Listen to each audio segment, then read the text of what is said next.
Kasi isipin nyo, pinapakita ninyo sa bansang Pilipino, sa bansang Pilipinas, na kayo yung nasa tama at ang nasa mali, ito nag-iingay.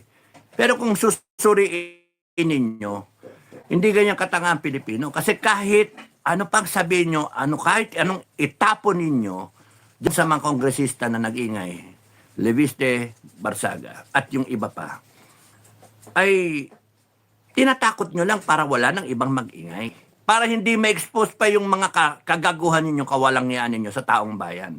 Well, let me give you some advice. The Filipino people, alam yung pinagagawa ninyo. Kasi na-fact check nga kayo. Meron kayong sinabi ng presidente, 5,500 projects na flood control, na fact check, binaha pa rin.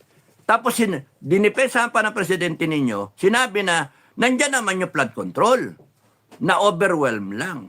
Tapos ngayon, bigla-biglang puputok sa mukha niya na madadawit pa siya.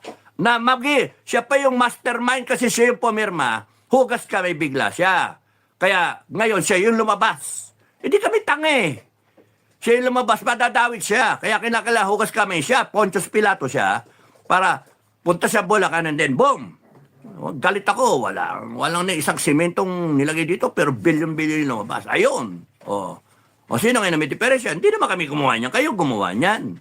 Tapos ethics complaint, laban sa mga nagsasalita, laban do sa nag-expose ng Cabral Files, laban sa lahat ng bumabar sa inyo, yung mga ginagastos ninyo.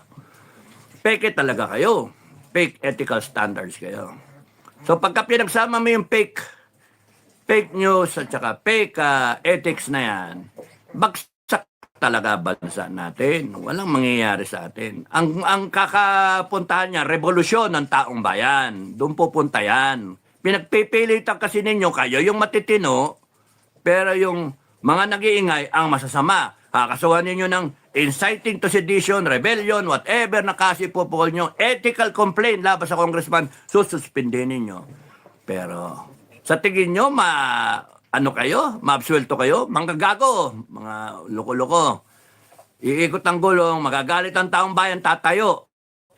Sabi ko nga sa inyo, all it takes is one stupid son of a bitch na tumayo, no? Na talagang patriotic, na talagang gigil na gigil sa inyo, and then lead the Filipino people, rise up, and then lahat kayo yariin, lahat kayo ipakulong, mga animal kayo, lahat kayo bibitayin.